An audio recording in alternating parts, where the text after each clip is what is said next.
하나님 말씀은 신약성경 히브리서 1장 1절부터 3절까지 말씀입니다. 히브리서 1장 1절부터 3절까지 말씀입니다. 세 절밖에 안 되니까요. 우리 천천히 말씀을 상고하면서 함께 합독하면 좋겠습니다. 우리 1절부터 함께 읽습니다. 시작. 옛적에 선지자들을 통하여 여러 부분과 여러 모양으로 우리 조상들에게 말씀하신 하나님이 이 모든 날 마지막에는 아들을 통하여 우리에게 말씀하셨으니 이 아들을 만유의 상속자로 세우시고 또 그로 말미암아 모든 세계를 지으셨느니라. 이는 하나님의 영광의 광채시요 그 본체의 형상이시라. 그의 능력의 말씀으로 만물을 붙드시며 죄를 정결하게 하는 일을 하시고 높은 곳에 계신 지극히 크신 이의 우편에 앉으셨느니라. 아멘. 할렐루야. 오늘도 하나님의 은혜와 평강이 삶에 넘치시기를 그리스도의 이름으로 소망합니다. 여러분, 올해 표어가 부르심에 응답하라입니다. 부르심에 응답하기 위해선 전제가 필요합니다. 전제가 무엇입니까? 부르시는 것을 들어야 하죠. 우리가 올 한 해 살면서 이 표를 가지고 마음에 새기고 우리가 한 해를 달려갈 텐데, 우리는 어떻게 하나님의 부르심을 알 수 있을까? 하나님의 부르심에 우리가 달려가기 위해서, 반응하기 위해서 그 부르셨다 하는 시간이 언제 있을까? 아마 고민해봐야 할 필요가 있을 겁니다. 그래야 우리가 응답하고 예하고 달려갈 수 있죠. 그래서 오늘은 제목을 이렇게 붙여봤습니다. 하나님의 음성 듣기. 여러분, 하나님의 음성을 어떻게 들으실 수 있습니까? 하나님의 음성을 들어보신 적 있으십니까? 사랑하는 아들아 이러면서 저는 단 한 번도 하나님의 음성을 직접 들어본 적은 없습니다. 그런데 우리는 이렇게 얘기하죠. 하나님의 음성을 들었다. 과연 하나님의 음성을 어떻게 들을 수 있을까? 오늘 말씀을 통해서 함께 나누려고 합니다. 하나님은 오늘 1절에 보니까 시대에 따라서 여러 가지 방법으로 또 여러 가지 모양으로 사람들에게 말씀하셨다라고 말씀합니다. 구약에서는 하나님께서 직접 말씀하셨습니다. 그래서 하나님이 택한 몇몇 사람들에게 직접 하나님의 음성을 들려주셨습니다. 성경을 볼 때마다 참 신기하고 직접 듣고 싶은 마음이 간절해지기도 하는 대목입니다. 그 몇몇 사람 중에 저도 들어갔으면 좋겠다. 구약 성경을 읽을 때마다 그런 생각을 갖자 보기도 합니다. 어쨌든 하나님은 그 몇몇 사람들에게 하나님이 직접 말씀하시고 사람들에게 전하도록 음성을 들려주셨습니다. 예수님 당시의 사람들은 예수님의 음성을 직접 들었습니다. 제자들도 예수님의 음성을 들었고 또 제자는 아니었지만 예수님을 따랐던 사람들도 예수님의 말씀을 들으면서 또 눈빛을 마주치기도 하고 때로는 악수하기도 했습니다. 신약성경을 읽을 때마다 예수님의 직접 모습을 봤으면 좋겠다. 맨날 성화에서 멋있는 예수님 이런 모습만 보는 거하고 실제로 보는 건 얼마나 또 다를까. 우리가 천국 가면 예수님 만날 수 있다는데 그런 생각도 해보기도 합니다. 자, 이러한 내용을 정확하게 오늘 성경 히브리서 1장 1절부터 3절이 이렇게 말해주는 것입니다. 옛적의 선지자를 통해서 여러 부분과 여러 모양으로 말씀하시는 그 말씀이 이제 예수님 당대에 와서는 직접 말씀하시고 그리고 사람들에게 어떻게 말씀하셨는지 그런 모습을 1절부터 3절을 말씀해주고 있습니다. 오늘 이 1절부터 3절을 조금 더 확대해서 구약 전체를 좀 관통하는 모습으로 과연 하나님이 우리에게 어떻게 말씀하시는지 지금 시대에도 우리가 말씀을 어떻게 사모하고 들을 수 있는지 함께 좀 상고해 보려고 합니다. 요즘 우리들은 하나님의 음성을 듣는다. 앞에서도 말씀드렸지만 우리가 하나님의 음성을 듣는다라는 말을 간혹 하기도 합니다. 이것은 하나님께서 직접 말씀하셨던 구약의 시대의 방법도 아닙니다. 신약 시대에 들어와서 예수님의 방법도 아닙니다. 그것은 바로 성령님의 말씀, 성령님의 음성이죠. 구약시대에는 왕, 제사장, 예언자 등의 특별한 사람들이 그 말씀을 들었습니다. 음성을 들었습니다. 신약시대에는 예수님을 만난 사람들이, 또 제자들이 예수님의 말씀을 들었습니다. 그러나 성령이 강림하신 이후에는 말씀을 듣는 대상에 제한이 없어졌습니다. 성령님은 동양인이나 서양인, 또 흑인이나 백인, 황인, 또 어른이나 어린아이, 남녀노소를 불문하고 하나님은 동일하게 우리에게 음성으로 들려주십니다. 그것이 복음이고 그것이 기쁜 소식이라 말할 수 있는 것입니다. 누구든지 주의 이름을 부르는 자는 구원을 얻는다. 그뿐만 아니라 성령을 사모하는 자는 성령을 받는다라고 말씀합니다. 성령을 받은 사람들은 누구든지 성령의 음성을 듣게 되어 있습니다. 성경을 읽을 때, 또 기도하게 될 때, 오늘 이 밤에 성령님을 사모하며 모인 우리 모두에게 성령님이 임하실 줄 믿습니다. 바람은 공간에 옵니다. 불은 사람에게 임합니다. 오늘 우리가 모인 평강교회 이 공간 안에 성령의 바람이, 성령의 불이 임할 수 있기를 그리스도 이름으로 소망합니다. 이곳에 성령의 바람이 불면 여기 모인 우리 모든 성도님들은 성령의 인격 안으로 들어갑니다. 성령의 바람이 임하면 성령의 은사들도 나타납니다. 성령의 불은 머리 위에 있습니다. 예수님을 인격적으로 영접하는 것은 자기의 의지나 지성도 필요합니다. 그렇지만 내 인격 전체에 그 불이 임하는 것은 바로 성령이 임하실 때 가능한 것입니다.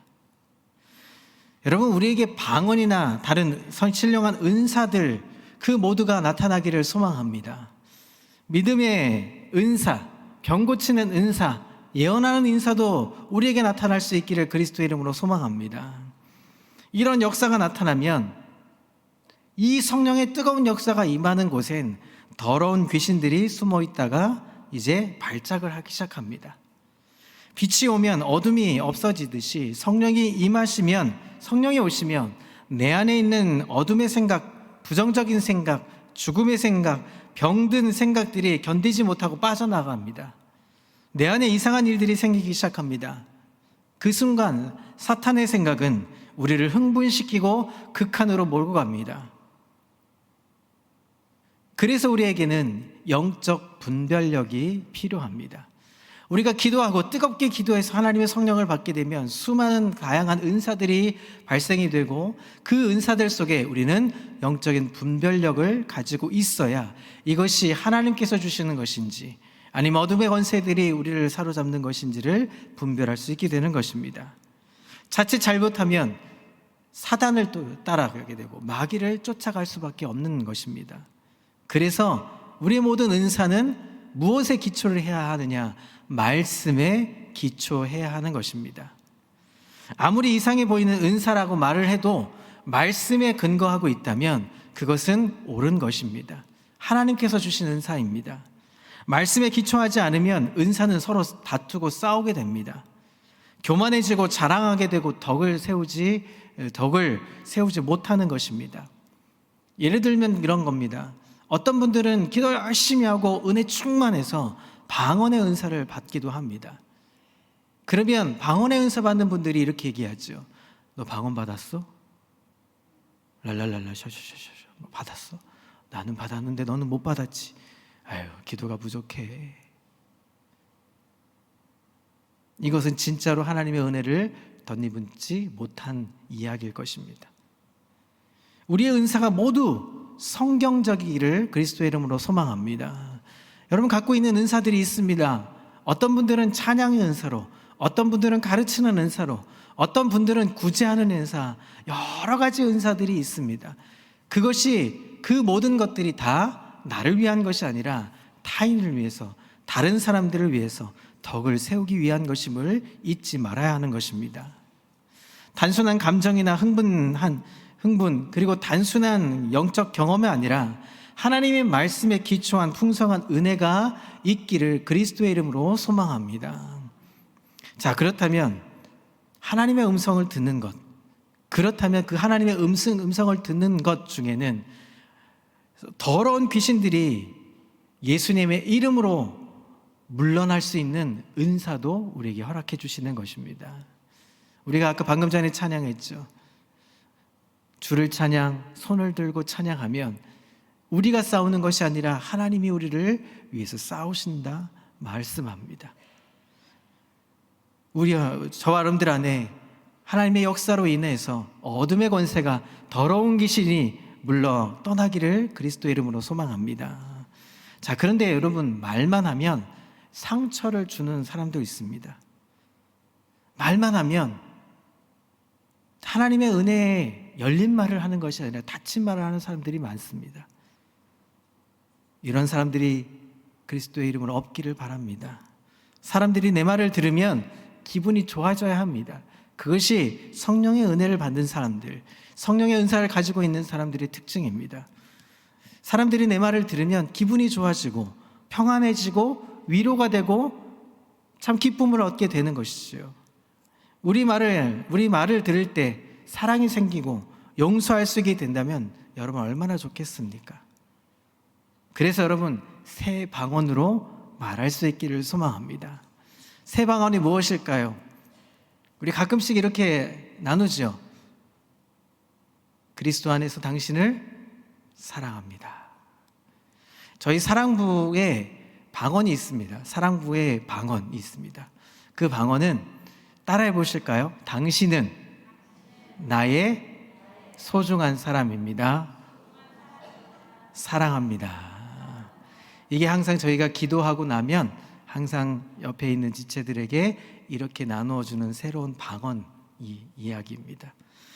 여러분, 성령님이 우리에게 임하시면 사탄의 언어가 아니라, 어둠의 언어가 아니라 하나님의 사랑의 언어로 바뀌고 축복해주는 언어로 바뀌고 그리고 생명의 말을 하기 시작하는 것입니다. 그것이 하나님의 음성을 듣기 위한 우리의 기초 단계의 모습이라는 것입니다. 하나님의 음성은 내가 결심하는 것과는 다릅니다. 제일 중요한 것은 하나님이 우리가 기도할 때, 찬송을 부를 때 하나님의 음성 같은 것을 느낄 수 있어야 하는 것이죠. 어떤 사람은 돌멩이 같아서 아무것도 느끼지 못합니다. 찬양을 해도 맹숭맹숭, 기도를 해도 맹숭맹숭, 말씀을 봐도 그 뜨거운 말씀이 내 말씀 같지 않고 그냥 좋은 얘기로 끝나는 것 같아 보이죠. 여러분, 사랑하는 사람이 옆에 있으면 어떻습니까? 콩닥콩닥합니다. 사랑하는 사람이 옆에 있으면 두근두근두근 해야 합니다. 하나님께서 여기 계시면 얼마나 좋겠습니까? 하나님이 이곳에 임하시면 얼마나 우리가 마음이 콩닥콩닥 하겠습니까? 여러분, 이곳에 왜 오셨습니까? 하나님을 만나기로 하시지 않았습니까? 이곳에 오면 하나님이 나와 함께 하신 것을 느끼고 체험하기 위해서 이 자리에 온 건 아닙니까? 그렇다면 우리 마음이 어떻게 해야 합니까? 졸리고 피곤할 때가 아니라 두 눈을 바짝 뜨고 옆에 계신 하나님, 내 안에 계신 하나님, 그 하나님을 기대하면서 가슴이 두근반 세근반 콩닥콩닥 하면서 오늘 감동하는 시간이 되어야 하지 않겠습니까? 아무리 화가 나도 힘들어도 하나님 말만 들으면 그냥 마냥 좋습니다. 죽어도 좋고 손해를 봐도 아마 좋을 겁니다.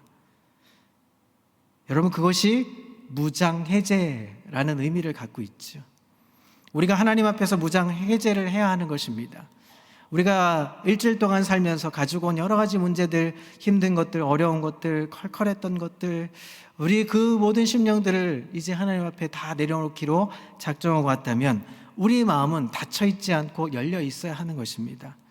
닫혔던 창문을 열고 햇빛을 받아들이는 것처럼 하나님을 받아들여야 하는 것입니다. 왕이신 주님을 사랑합니다. 나는 나 자신을 이제 너무 더럽혔습니다. 하나님 앞에서 내 모든 것들을 내려놓습니다. 이렇게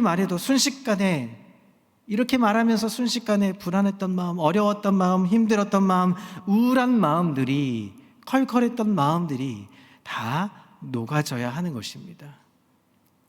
그럴 때 평강이 임하게 되는 것이죠. 그 평강이 임할 때 하나님의 음성을 듣게 될 수 있는 것입니다. 이렇게 평강에 있을 때 하나님의 음성을 듣게 되는 것이죠. 하나님과 싸우면 어떻게 됩니까? 하나님의 음성을 들을 수가 없습니다. 그분의 이름을 높여드릴 때, 주님의 이름을 높여드릴 때 우리는 음성을 듣게 되는 것입니다. 두 손 들고 찬양하고, 율동하면서 찬양하고, 마음으로 하나님께 기도하고, 전심으로 하나님께 기도하면 모든 것들이 회복되고 하나님의 음성을 듣게 되는 것입니다. 관계가 회복되지 않으면 절대로 음성이 들리지 않습니다. 하나님과의 깨어진 관계가 회복되지 않으면, 내 죄의 문제가 해결되지 않으면 우리는 하나님의 음성을 제대로 들을 수 없게 되는 것이죠. 사랑하는 성도 여러분, 오늘 저와 여러분들의 마음속에 놀라운 영적인 평화와 기쁨, 그리고 찬양이 흘러넘치며 하나님의 음성을 들을 수 있는 귀가 열려지기를 그리스도의 이름으로 소망합니다. 자, 그렇다면 우리가 하나님을 어떻게 들을 수 있을까요? 이 모든 전제를 다 했습니다. 그렇다면 우리가 하나님의 음성을 어떻게 들을 수 있을까요? 믿음의 선배들의 귀한 쉬운 방법들이 있습니다. 우선 문제에 대해서 하나님의 뜻을 알고 싶은지를 점검해야 합니다. 내가 이 사람하고 결혼을 해야 할까? 내가 이 병은 도대체 어디서 온 것일까? 이 병의 의미는 무엇일까? 왜 사업이 어려워지는 것일까? 왜 나는 부족하고 연약해지고 힘들어지는 것일까? 왜 나는 내 속에서 불평하고 불안해하는가? 하나님의 뜻을 알고 싶은 것이 있어야 하는 것입니다. 자, 하나님의 뜻이 무엇인가 궁금해질 때 먼저 해야 되는 것이 무엇일까요? 바로 기도입니다. 기도하기 전에 우리는 장애물들을 제거해야 합니다. 하나님의 관계가 여러분 어떠십니까? 좋습니다 하는 분들이 계시고, 요즘 좀 기도가 안 되고 좀 힘들어요 하는 분들도 계시죠. 그 모든 분들 좋으면 더할 나위 없죠. 좀 힘들고 어렵고 하나님과의 소통이 잘 이루어지지 않는 것 같아 보이십니까? 그렇다면 그 주변에 있는 것들을 정리해야 합니다. 그리고 여러분 핸드폰에 통화가 잘 안 되는 이유는 무엇입니까? 뭔가 벽에 장애물이 생겨서 주파수가 잘 떠오르지 않아서, 그래서 전화기가 자꾸 끊기고 버퍼링이 생기는 것 아니겠습니까? 사랑의 주파수, 믿음의 주파수를 하나님 앞에 고정하고 잘 맞춰가야 합니다. 그러기 위해서 방해물들을 제거해야 하죠.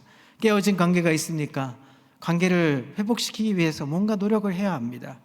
그리고 우리 안에 숨은 죄들이 있다는 것을 기억해야 합니다. 한 주간에 우리가 하나님 앞에 구하지 못했던 것들, 우리 안의 죄성들을 다 하나님 앞에 고백해야 하는 것입니다. 사탄의 유혹이 있으십니까? 물리쳐 가야 합니다. 구하고 있는 것의 동기를 여러분 점검해야 하는 것입니다. 그리고 저와 여러분들이 구하고자 하는 것을 성경은 무엇이라고 말씀하고 있는지를 찾아봐야 하는 것입니다. 그래서 성경 읽는 것과 기도하는 것은 같이 가야 하는 것입니다. 말씀이 살아있어야 기도가 잘 되고, 기도가 잘 되는 것은 말씀을 잘 들을 수 있게 되는 것이죠. 믿음이 무엇입니까? 믿음은 들음에서 난다고 합니다. 들음은 무엇입니까? 그리스도의 말씀이라고 하는 것이죠. 말씀이 잘 들리고 말씀을 잘 보게 되고, 그렇게 되면 하나님의 음성을 들을 수 있게 되는 것입니다. 우리의 99%, 우리의 마음의 99% 하나님의 음성을 들을 때 방해되는 것, 그것은 상처와 교만입니다. 우리 안에 상처가 있고 나 상처받았어 하면서 나 상처받았음을 삐지는 것으로 고백하고, 그리고 내가 하나님 앞에 기도했던 것이 내가 무언가 얻어지는 것으로 만족해서 교만해지는 것이 바로 우리 마음을 사로잡고 묶고 있는 것입니다. 마음에 쓴뿌리가 있거나 상처가 있으면 음성이 들리지가 않습니다. 자, 그러나 건강한 사람은 어떻습니까? 잘 보고 잘 들립니다. 건강하지 못하면 잘 안 들리고 입맛도 없고 잘 판단하지 못하게 되는 것이죠. 그래서 우리는 무엇을 해야 합니까? 하나님께 잠잠해야 하는 것입니다.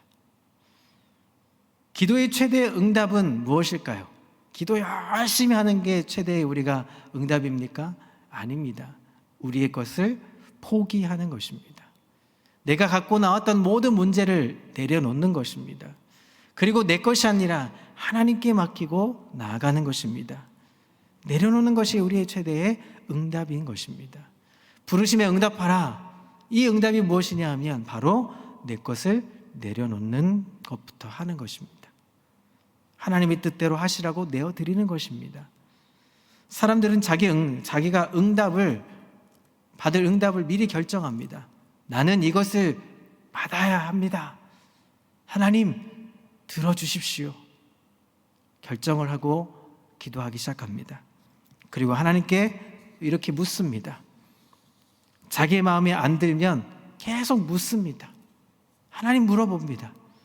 자기가 원하는 응답이 나올 때까지 기도합니다. 기도를 너무 많이 하는 것은 여러분 불신앙이라고 말할 수도 있습니다. 기도 안 되는 것을 내가 내 마음이 들 때까지, 내가 뭔가 얻어질 때까지 조르는 것입니다. 안 되면 무엇합니까? 금식합니다. 내 곡기를 끊어서까지 하나님 이것을 꼭 들어주셔야 제가 할 수 있습니다. 여러분 순종하면, 포기하면 쉬운 것들이 더 많아진다는 사실을 기억하시기 바랍니다. 내가 순종하고 내가 포기하면 더 많은 것들이 보입니다. 그래서 오늘 기도하기 전에 내가 포기할 게 무엇이 있을까? 오늘 말씀을 들으면서 생각을 한번 정리해 보시죠. 담임 목사님 올라오셔서 기도에 인도하실 때 내가 포기해야 될 게 무엇이 있을까? 내가 버려야 될 것이 무엇이 있을까? 그리고 하나님의 음성을 듣기 위해서 내가 무엇을 해야 될 것인가? 고민할 수 있는 저 여러분 되시기를 그리스도 이름으로 소망합니다. 여러분 신앙의 초보일지라도 여러분 걱정하지 마십시오. 아무 느낌이 없고 눈 감으면 캄캄한 분들이 있죠. 그냥 눈만 감으면 졸리고 캄캄한 분들 많습니다. 기도를 어떻게 해야 될지 모르는 분들도 있습니다.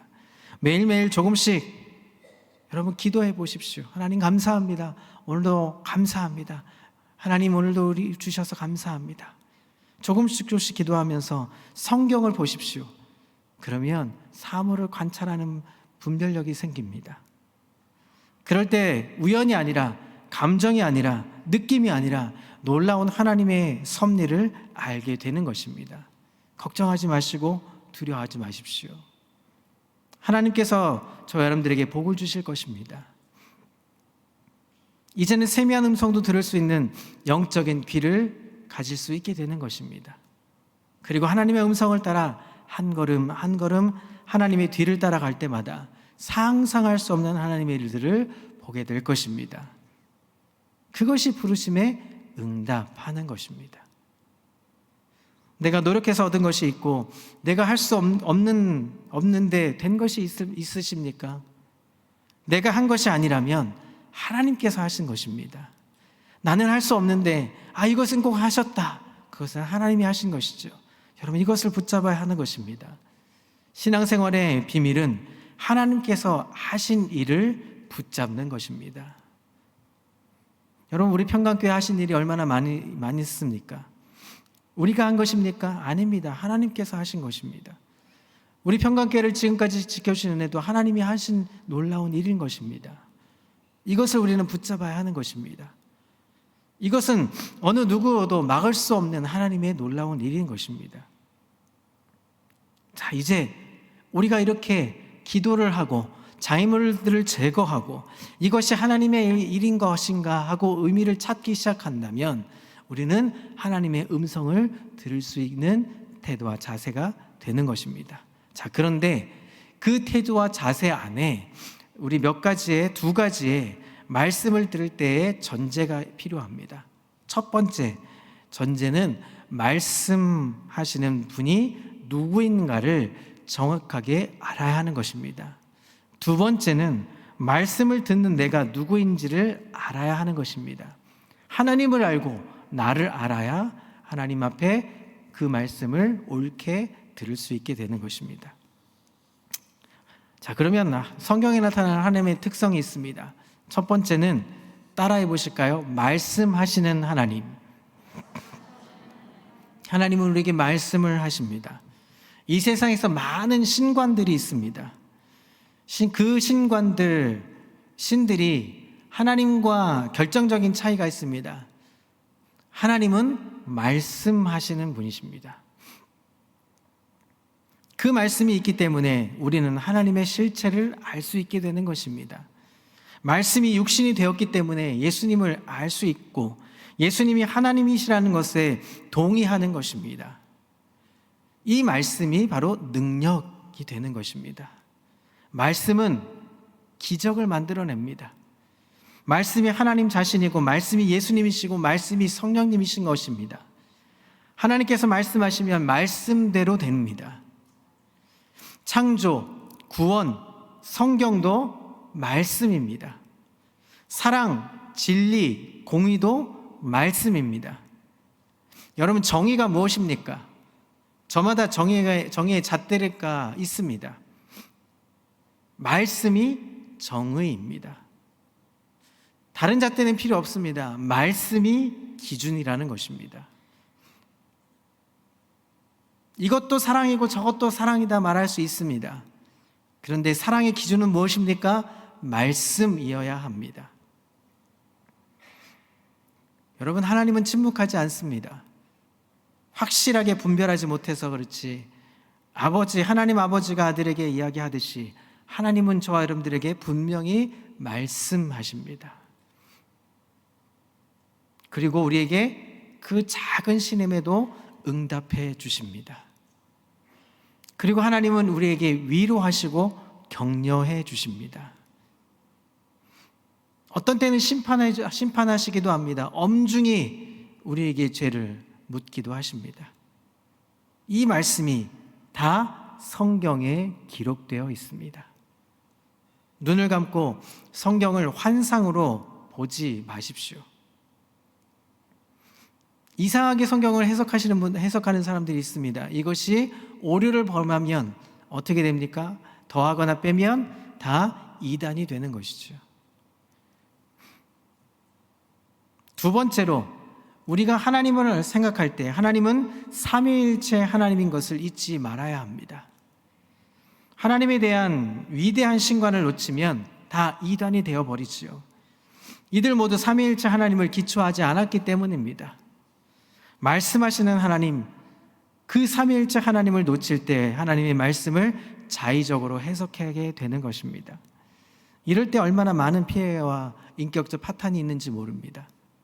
마지막으로 하나님의 성품인 사랑과 공의와 거룩을 이해해야 우리가 하나님의 음성을 들을 수 있습니다.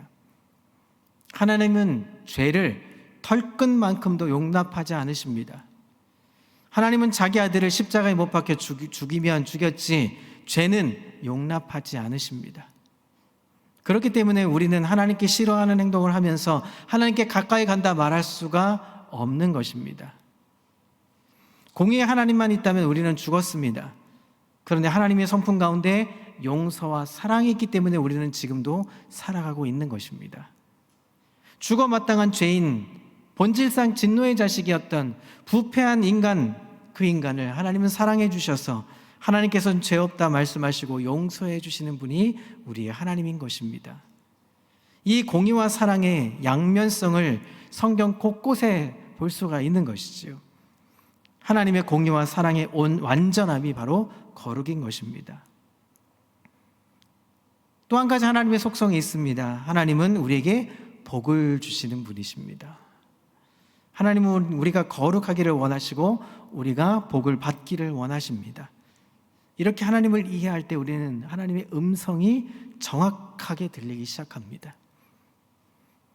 이런 것이 아니라면 인위적인 소리, 욕망의 소리, 사탄의 소리가 들리기 시작하는 것입니다.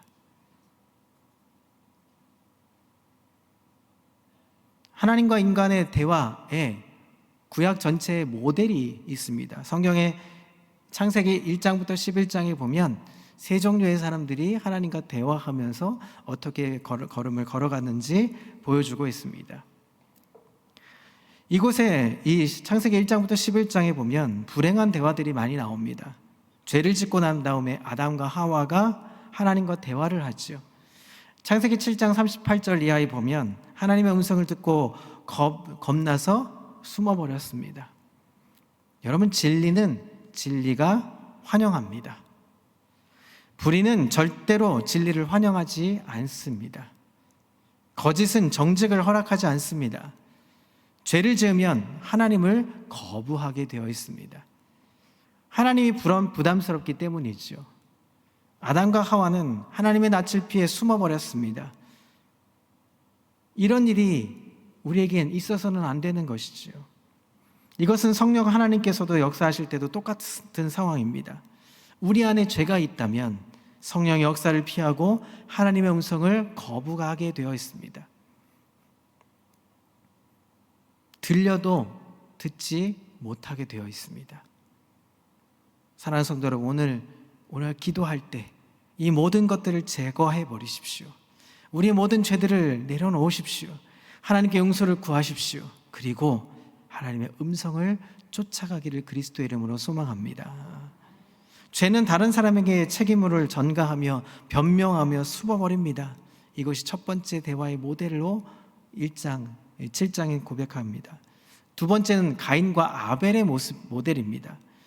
예배 때문에 가인이 아벨을 죽였습니다. 4장에 보면 하나님이 내 아우 아벨이 어디 있느냐고 물어볼 때 가인은 무엇이라고 말합니까? 내가 아우를 지키는 자입니까? 라고 질문합니다. 하나님과 대화가 삐그덕되기 시작합니다. 여러분, 하나님과의 대화가 이런 식으로 전개가 되면 하나님은 절대 하나님의 음성을 들리지 않게 되어 있습니다. 하나님이 저와 여러분들에게 문제를 제기할 때 여러분 울며 고백하십시오. 하나님, 제가 하나님께 옳게 분별하지 못했음을 하나님 앞에 고백합니다. 이것이 두 번째 모델이라는 것입니다. 세 번째는 하나님과 노아의 대화입니다. 하나님은 세상을 다 쓸어버리시기로 작정하셨습니다. 죄가 간영한 기에 하나님은 홍수로 심판해 버리시고자 했습니다.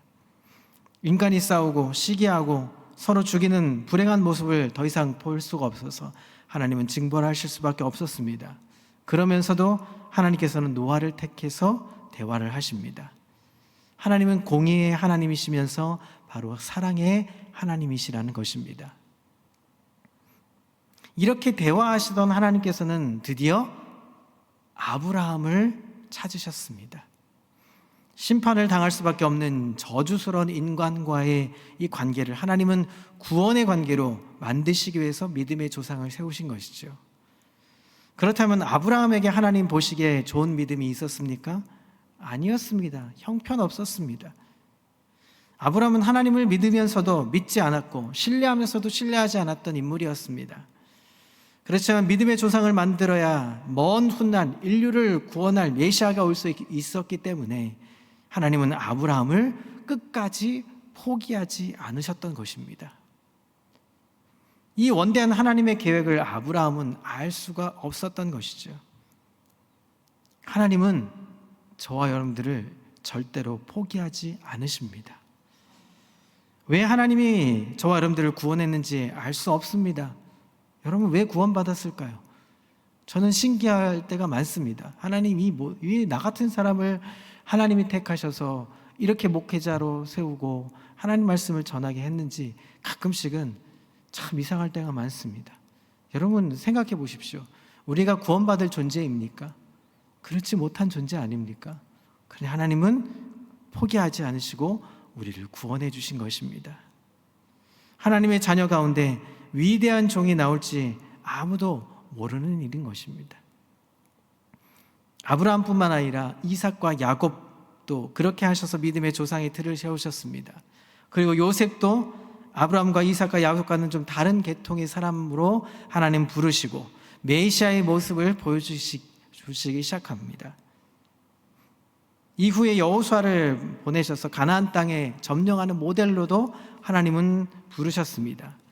그리고 사사기를 통해서도 인간의 형편없는 정치, 경제, 사회를 하나님께서는 통치하시는 모델로 제시하셨습니다. 분열된 이스라엘이 어려울 때마다 하나님께서는 예언자를 보내셨습니다. 역사의 혼돈 가운데서 하나님의 음성을 끊이지 않게 말씀하시고 계셨던 것입니다. 성령의 음성을 듣는 우리는 알아야 합니다. 구약시대에 하나님께서 인간에게 어떻게 말씀하셨는지, 이것이 예수님께서 우리에게 오셔서 말씀하신 것과 연결이 되죠. 그리고 이것은 오순절로 이어집니다.